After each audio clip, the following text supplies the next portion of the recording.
Kira ada pertanyaan nggak? Ini masih ada array and string, jadi masih banyak. Karena kita harus tahu fungsi-fungsinya. Ini ada, sudah di 45 nih kita. Masih ada sampai 80. Coba kita buka sesi tanya jawab dulu. Kira-kira ada pertanyaan tidak? Dari yang tadi. Kan kita baru belajar data-data, tipe data. Sebelum tipe data kita baru mau mengetahui dulu layout Arduino itu gimana tampilan user interface dari Arduino IDE gitu kan. Terus bagaimana sih sebuah flowchart itu kalau mau dibuat itu komponennya harus ada apa-apa. Terus data type-nya apa. Ternyata ada fungsi matematik yang bisa diaplikasikan. Terus ternyata ada fungsi yang sudah kita bisa panggil kalau mau menghitung nilai maksimum, nilai minimum, seperti itu. Terus ada control loop. Dari sini, ada pertanyaan? Karena kering juga ya kalau ngomong dari jam 7.20 sampai jam 9. Gimana kalian? Permisi, Bu. Silahkan, Rashid. Ya, perkenalkan nama saya Rashid dari Elektro 17. Saya ingin bertanya yang tentang flowchart, Bu. Ya, tadi kan Ibu gambar tuh dari start, kemudian bujur sangkar. Apa sih namanya? Diamond, yang Ya, belah ketupat. belah ketupat, baru jajar genjang, trapesium. Iya. Kan yang saya ketahui, Bu, kalau untuk belah ketupat kan itu fungsi pemilihan, Bu. Kemudian kalau jajar genjang itu buat nilai input atau output, Bu. Kenapa Ibu taruh nilai input outputnya itu setelah pemilihan, bukan nilai input outputnya itu sebelum pemilihan ya? Benar. Baik, kalau itu tadi, kenapa saya menaruhnya di sebelum? Tunggu ya, saya akan coba jawab.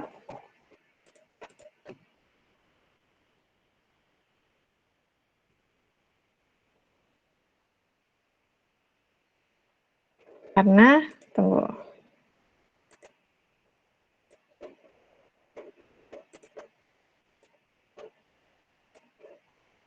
Ini ya, bisa lihat ya. Tadi yang if ini kan ya, harusnya ya. Iya, Bu. Nah, karena gambarnya adalah, karena ini saya hanya membuat sesuai dengan if ini gitu. Sebenarnya kalau kita mau menggambarkannya dengan jelas gitu, ya udahlah saya gambarnya jangan di PPT ya, sedih gitu. Kita gambar di pinggir.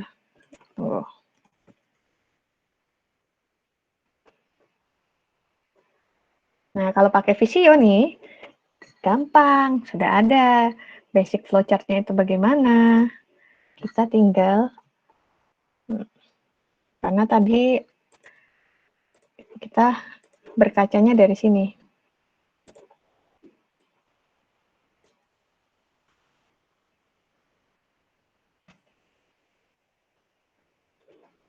Nah, kan ini ada sebuah kondisi.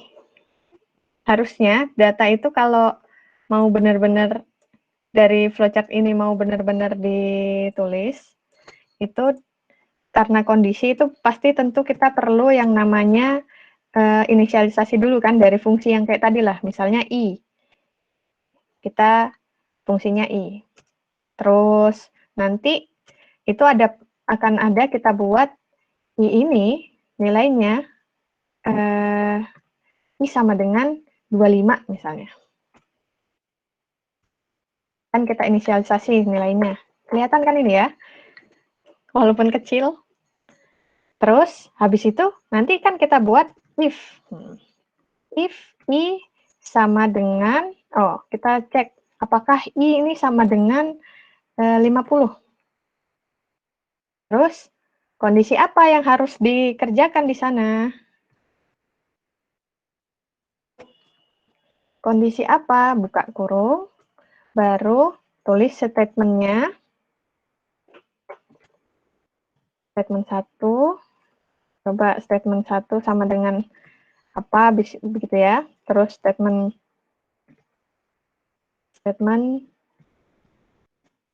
salah, statement 2. Terus baru, oh sudah kita akhiri nih. Maka harus tutup kurawal.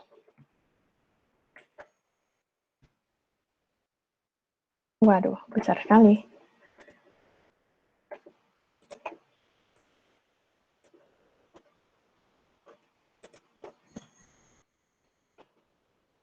Ya, ini sebuah pemrograman yang tidak boleh dianu ya. Ini kan karena nulisnya di Visio ya, jadi ini I-nya itu berubah jadi besar.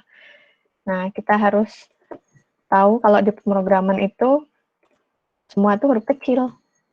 Jadi nggak boleh, kecuali nama variabel ataupun nama variabel bolehlah kita buat besar kecil itu terserah. Tapi yang penting memudahkan gitu kan. Dan dia terdiri dari satu suku kata.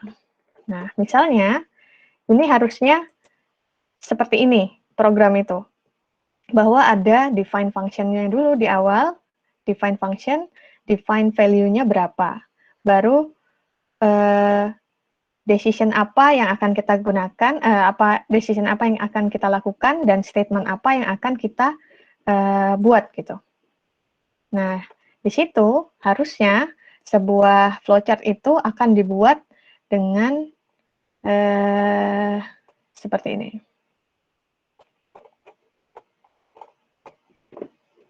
Ya, karena tidak ada ini terminalnya. Tunggu.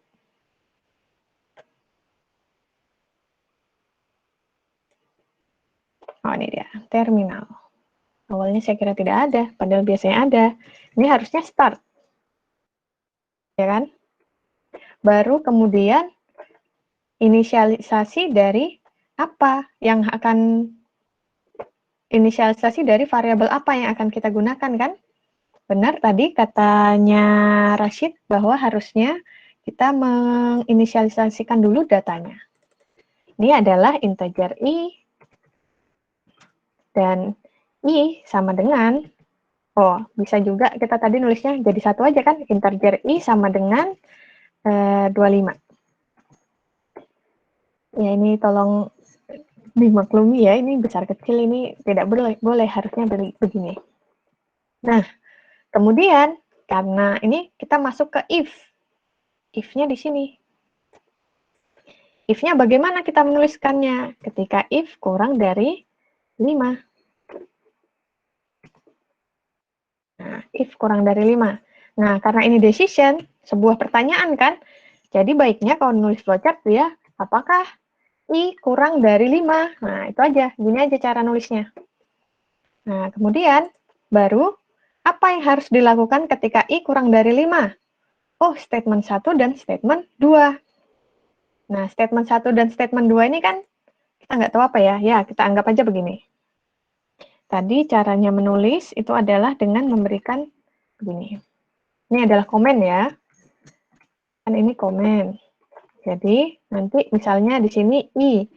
Ketika I kurang dari 5, kurang dari 50, maka nanti kita akan menuliskan B sama dengan I kali 5, misalnya gitu. Titik koma. Jadi dalam membuat sebuah code, itu nanti harus ngasih titik koma di belakangnya. Terus kalau ini, kita akan menghitung B sama dengan I kali 5, A sama dengan I tambah 5 misalnya. Ya, kira-kira begitulah contohnya. Tunggu sebentar.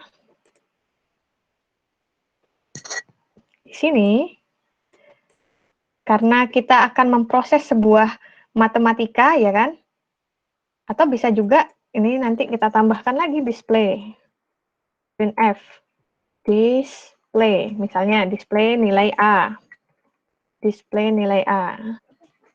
Nilai A dan B. Tapi nggak gini ya, ini cuma pseudocode aja. Jadi bukan code yang sebenarnya, tapi kira-kira seperti ini. Nah, di sini karena kalau if-nya ini terpenuhi, kita harus melakukan aksi 1, 2, 3, maka apa yang harus kita gambarkan di flowchart kita? Kita karena aksi yang B dan A sama dengan ini adalah equation ya, sebuah proses matematika, maka di sini harus gambarnya yang ini. Kali 5. Nah, kalau proses matematika, dia bisa aja digabung dengan I tambah 5, misalnya. Terus, display. Karena harus display, maka dia harus ada mendisplay. Ini adalah statement, maksudnya yang display nilai A dan B. Nah, berarti udah kan, oh ketemu kurung kurawal. Kurung kurawal yang penutupnya, berarti kita harus tutup. Anggap kita pakai ini. Nah, sekarang berarti kan ini proses sudah kelar ya, karena fungsinya cuma yang if aja kok yang bisa dipenuhi. Berarti kita pasang lagi terminator. Waduh. Ini terminator di sini. Nah, ini harus stop.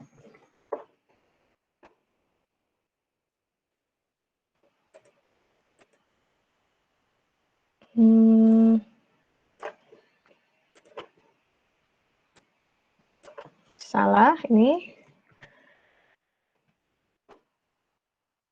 Enaknya pakai Visio, dia sudah ada panahnya. Mau kemana dia? Ke sini. Mau kemana dia? Ke sini.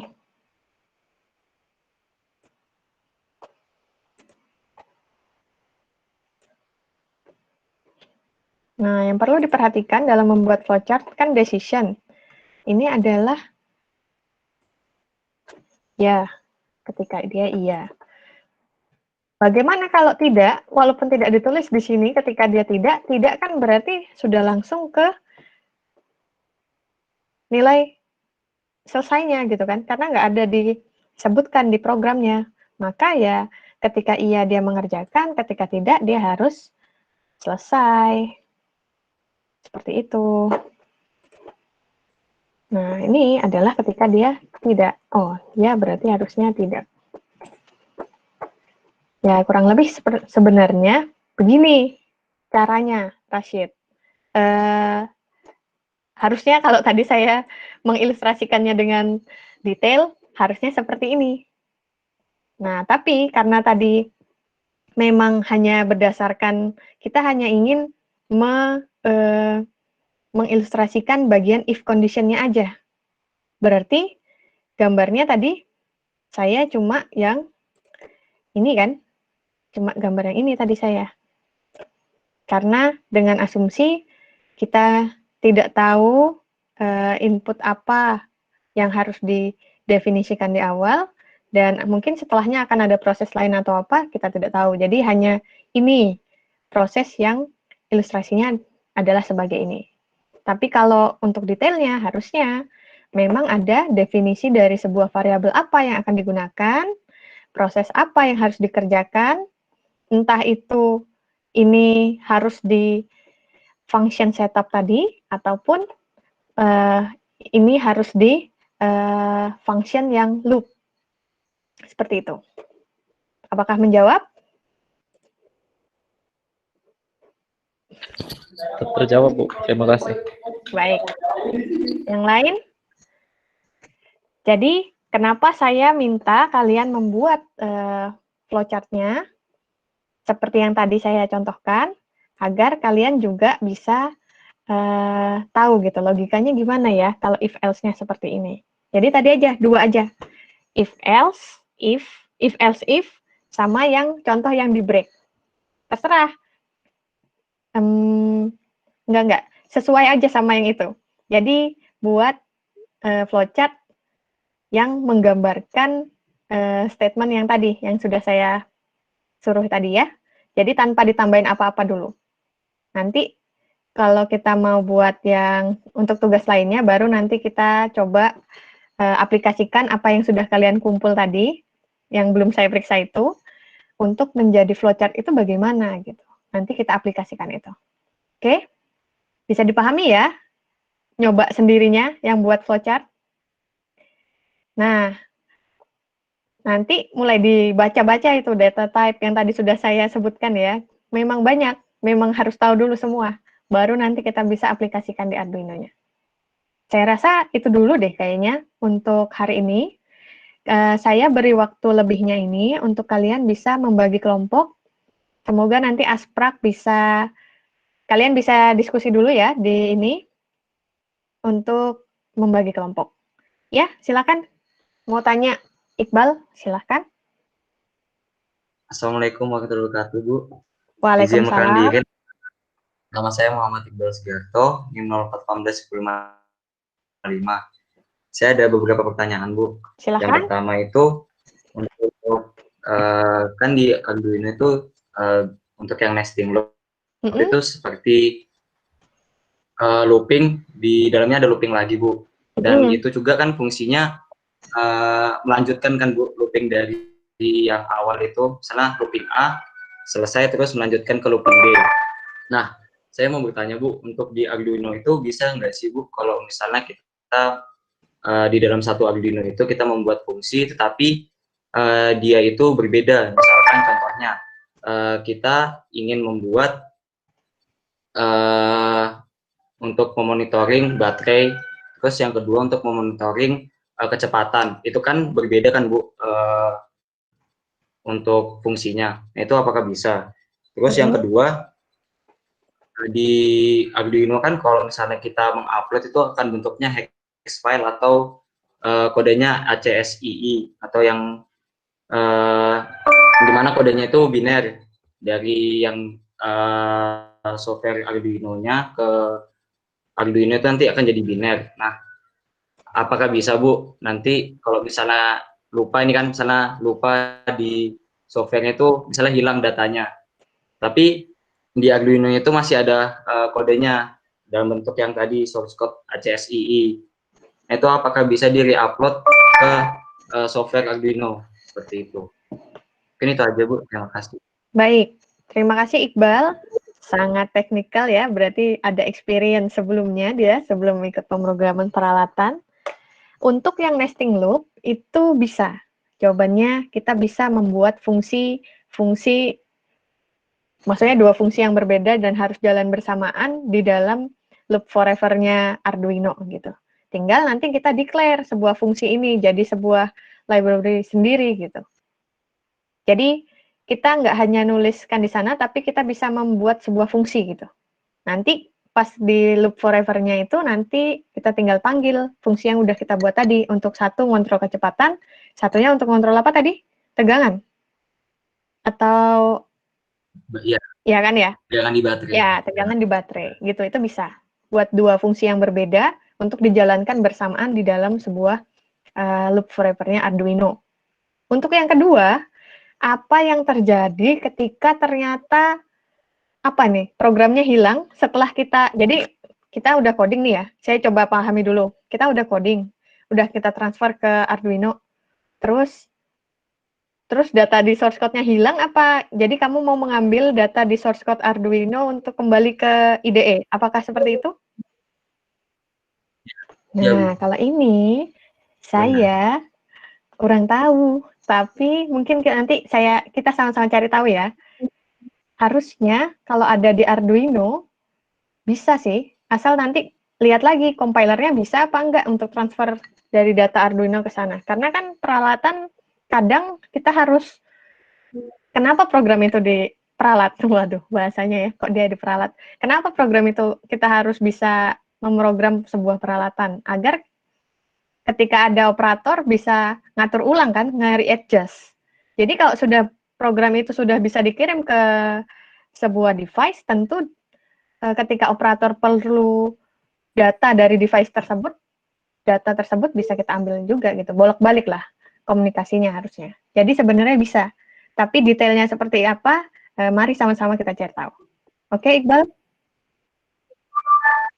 Maaf, belum bisa menjawab 100%. Ya. Berarti saya ulangi nih, Bu. Ya.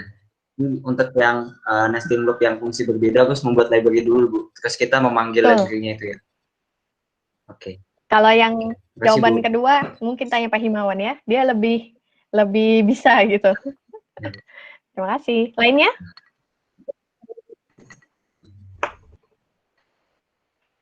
Adakah lagi? Tunggu, saya lihat kolom chat. Izin bertanya, oh ini Iqbal. Baik, yang lain apakah masih ada pertanyaan?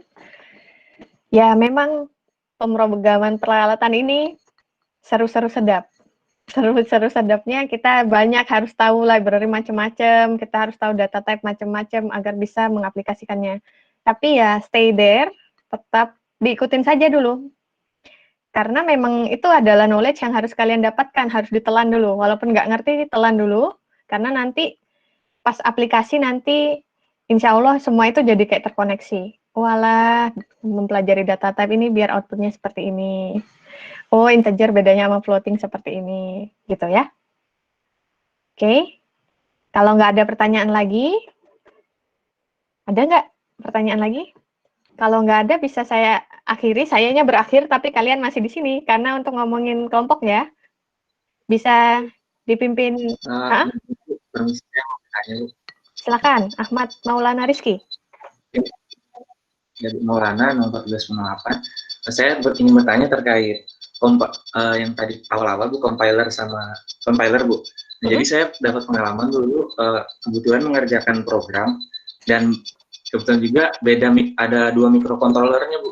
Nah, kemudian pas saya coba running di beda mikrokontroler tersebut itu kayak beda gitu, jadi error. Padahal di mikrokontroler 1 itu masih bisa. Nah, terus saya tanya cutting, katanya itu harus di compiler dulu gitu kan. Nah, kemudian saya tanya lagi yang sumber lain, itu katanya harus di interpreter dulu, Bu. Setelah saya searching, ini sama-sama penerjemah gitu, Bu. Nah, mungkin bisa dijelaskan dulu bedanya itu apa sih, Bu, compiler sama interpreter, Bu? Terima kasih, Bu. Baik, terima kasih pertanyaannya. Jadi, saya mau tanya dulu, itu sama-sama Arduino kah? Atau satunya Arduino, satunya Atmega? Atau satunya yang lain dari Arduino? Satunya Arduino, satunya MCU. Ya, mohon maaf, memang berbeda jadinya. Karena yang tadi saya bilang, kalau Arduino, dia itu, kita user interface-nya Java kan, bahasa manusia. Tapi Arduino sendiri itu udah punya compiler C, agar Java bisa terkonvert menjadi bahasa C, dan bahasa C-nya itu yang sudah 0101 yang bisa dipahami oleh Arduino. Jadi, itu. Ketika kita punya source code, terus kita ternyata masangnya nggak di Arduino, berarti ya memang butuh compiler yang bisa memahami bahasa si peralatan baru tadi. Nah, ternyata di peralatan yang dipakai sama Ahmad tadi, dia butuh interpreter lain gitu. Agar apa? Agar si bahasa C-nya Arduino yang awalnya mungkin status on adalah on, status off adalah off, bisa diubah jadi status on adalah 1 yang mungkin dipahami si peralatan baru tadi gitu. Jadi interpreter sebenarnya ya, jadi compiler itu ada yang memang sudah memiliki kemampuan interpreter dari bahasa manusia menjadi bahasa mesin, atau ada juga yang compilernya ternyata tidak selengkap itu gitu. Hanya bisa mengubah dari Java ke C gitu, tapi tidak bisa mengubah dari C menjadi C yang binari, yang 0101 gitu. Jadi interpreter itu maksudnya ya penerjemah, bisa berada di dalam compiler, atau bisa juga harus menambahkan built-in lagi, tambahan gitu, nggak berada dalam compiler. Ya gitu memang. Jadi bagus sih tadi pertanyaannya adalah mungkin apa yang kita pelajarin ini hanya bisa diaplikasikan di Arduino. Tapi mungkin kalau kita ganti Arduino menjadi Atmega, bisa jadi beda gitu. Nah, saya jujur saja, dulu mainannya sama Atmega, masih zaman belum ada Arduino kayaknya. Nah, jadi ketika di Arduino, ternyata malah lebih gampang dari Atmega pemrogramannya gitu. Cuma ya sama-sama belajar makanya kita, oke? Cuma logiknya tetap sama. Ada define function, define variable, integer, floating itu di awal. Ada beberapa yang jadi global variable, ada yang jadi local variable. control loop-nya tetap sama, pakai for, do, while, gitu ya. Jadi logiknya kalau kalian bisa dapat akan tetap sama kok. Cuma ketika trial and error, mungkin kita perlu tambahan interpreter agar bisa nyampe ke peralatan baru yang bukan Arduino. Itu saja jawabannya. Oke, Ahmad menjawab ya. Enggak, Bu. Terima kasih. Lainnya? Jika masih ada?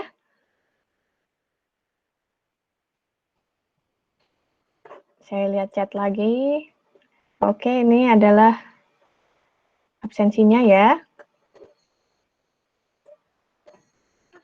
Aman saja.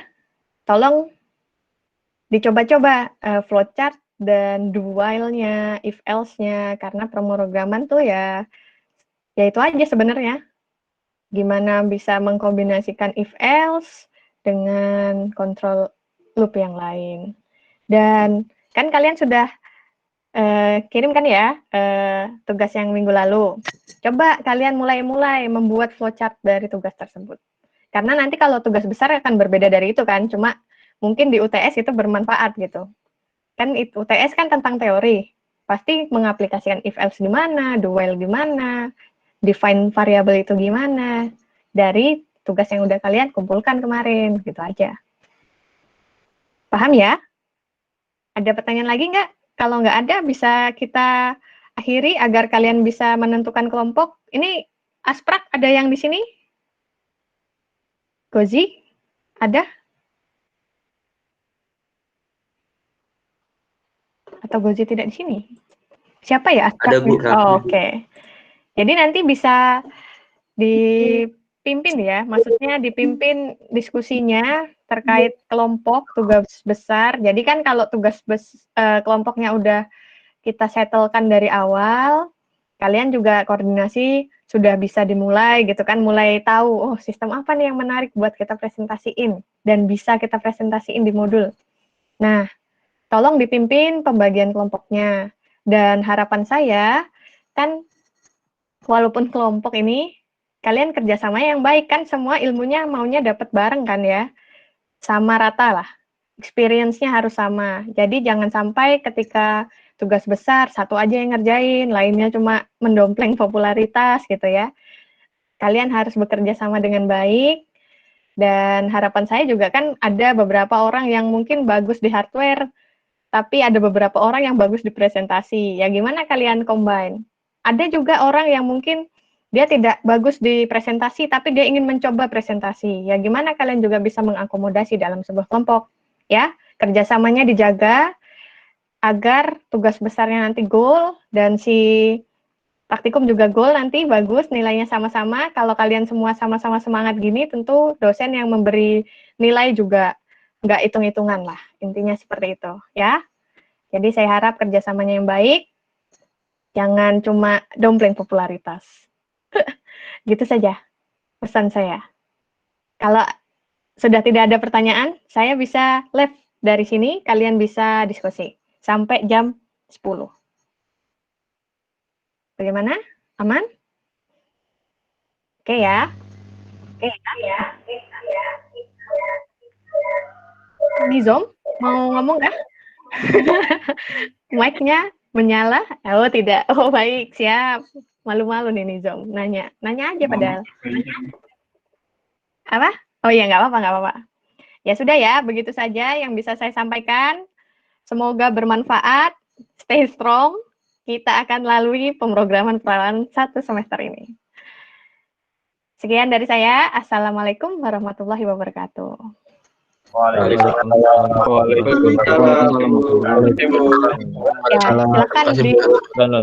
dibuat. Terima kasih, Bu. Ya.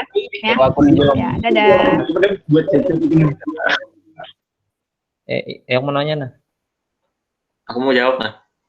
Terus. Ini kelompok ini kelasnya Bu Happy sama Pak Iman